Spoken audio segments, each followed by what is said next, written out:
Hello students, welcome to my channel.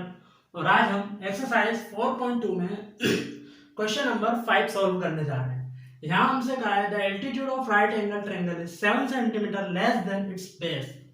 इसका meaning ये हुआ कि हमारे पास में एक राइट एंगल ट्रायंगल है जिसमें उसका एल्टीट्यूड बेस से 7 सेंटीमीटर लेस है, मीन्स कम है। इफ द हाइपोटेनस 13 सेंटीमीटर और उसका जो हाइपोटेनस है वो 13 सेंटीमीटर है, तो find the other two sides. Other two sides it means हमें एल्टीट्यूड और बेस फाइंड करना है। तो अकॉर्डिंग टू क्वेश्चन सबसे पहले हम लोग एक रफ डायग्राम में राइट एंगल ट्रायंगल बना देते हैं। यहाँ पे हम ये मान रहे हैं कि जो हमारा बी है राइट एंगल है। अब हाइपोटेनस तो 13 सेंटीमीटर गिवन है, इसका मीनिंग ये हुआ कि 90 डिग्री के अपोजिट साइड हाइपोटेनस है जो कि हो गई 30। अब ये कहा है कि the altitude of right angle triangle is 7 centimetre less than base. तो इसका मीनिंग पहले हमें बेस को सपोज करना होगा। तो बेस हमने सपोज कर लिया x सेंटीमीटर। तो अगर बेस हो गया x सेंटीमीटर तो एल्टीट्यूड 7 सेंटीमीटर लेस है बेस से, तो इसका मीनिंग ये हो जाएगा x माइनस 7 सेंटीमीटर। तो जो एल्टीट्यूड है वो हो जाएगा x माइनस 7 सेंटीमीटर। तो चलिए इसे हम करते हैं। तो सॉल्यूशन में सबसे पहले हम लोग सपोज कर लेते हैं बेस को। तो let be base of right triangle.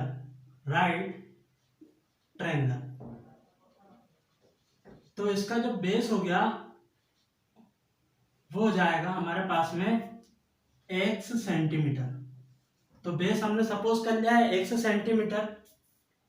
अब अगर बेस x सेंटीमीटर है तो उसका जो एल्टीट्यूड है वो हो जाएगा x माइनस 7। तो इट्स एल्टीट्यूड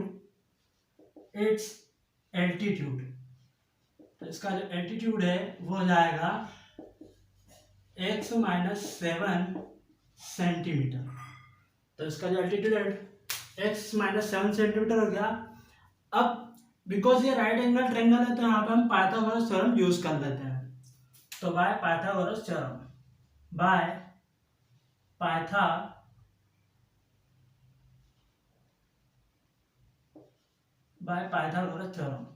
पाइथागोरस थ्योरम। तो पाइथागोरस थ्योरम क्या कहती है? हाइपोटेनस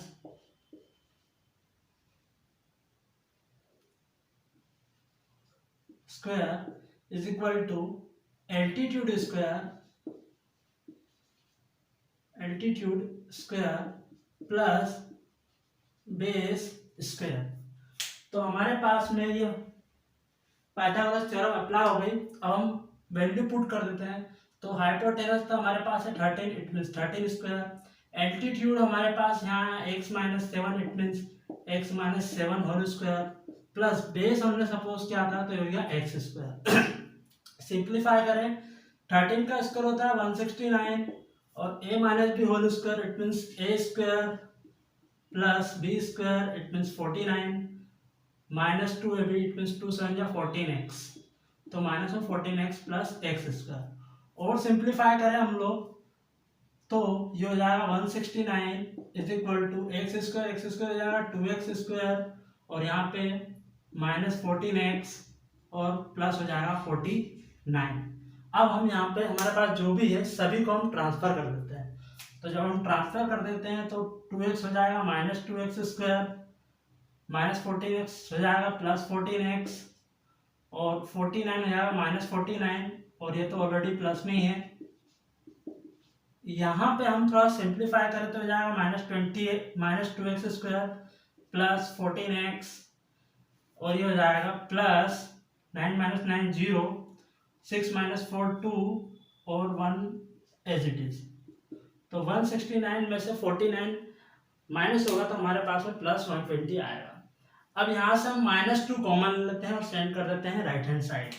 तो आएगा हमारे पास में एक्स स्क्वायर प्लस में माइनस में 14x और 120 माइनस में हो जाएगा और सॉरी यहाँ पे आ जाएगा 60 माइनस में और इज इक्वल टू 0। अब हमें यहाँ पे मिडिल टर्म को स्प्लिट करना, और यहाँ पे 7 आएगा, सॉरी 2 कॉमन ले रहे हैं हम लोग, तो यहाँ पे 7 आएगा। अब हमें मिडिल टर्म को स्प्लिट करना है, तो मिडिल टर्म को स्प्लिट करने के लिए हमारे पास जो कांस्टेंट टर्म होता है, तो कांस्टेंट टर्म को हम लोग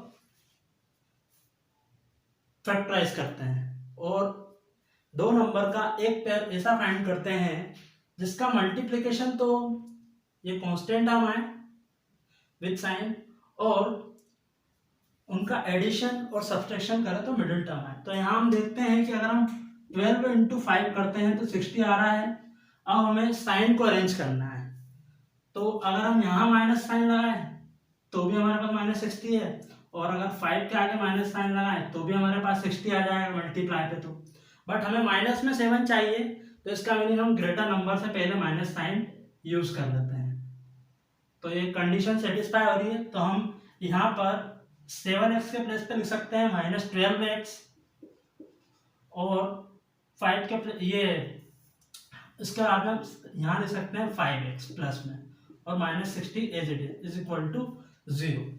फर्स्ट 2 टर्म में से हम कॉमन लेते हैं, तो हमारे पास x कॉमन आ रहा है, तो यहाँ पे बचा x -12, और यहाँ पे हम लास्ट 2 टर्म में से कॉमन ले लेते हैं 5 प्लस में, तो हमारे पास यहाँ पे आता है x -12 is equal to 0।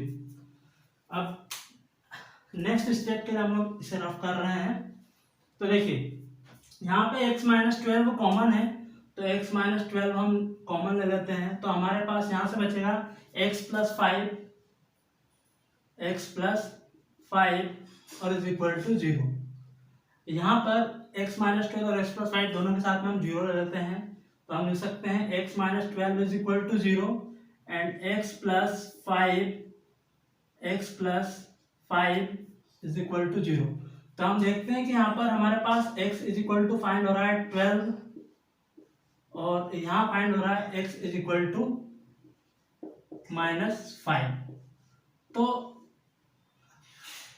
Because किसी भी ट्रायंगल की जो साइड होती है वो नेगेटिव नहीं होती है, इसीलिए हम x इज इक्वल टू -5 को रिजेक्ट कर रहे हैं, हम लोग x इज इक्वल टू 12 ले रहे हैं। तो इसलिए base of right angle triangle क्या आएगा, there hence base of right triangle, base of right triangle is equal to x की वैल्यू हमारे पास आई है 12, तो इसमें x is equal to 12 centimetre, x centimetre it means 12 centimetre, और एल्टीट्यूड क्या आ जाएगा एंड इट्स एल्टीट्यूड, तो एल्टीट्यूड क्या हो जाएगा हमारे पास में x -7 इट मीन्स x के प्लेस पे हम लोग 12 पुट कर देते हैं, तो आएगा 12 - 7 इट मीन्स 5 सेंटीमीटर। तो इस टाइप से हमारे पास में बेस फाइंड होगा 12 सेंटीमीटर और एल्टीट्यूड हो गया 5 सेंटीमीटर। तो हम लिख देते हैं कि hence base is equal to 12 centimetre and altitude is equal to 5 centimetre. तो यह हमारा क्वेश्चन इस टाइप से सॉल्व हो चुका है। Thank you students, keep watching, keep learning and please do subscribe my channel.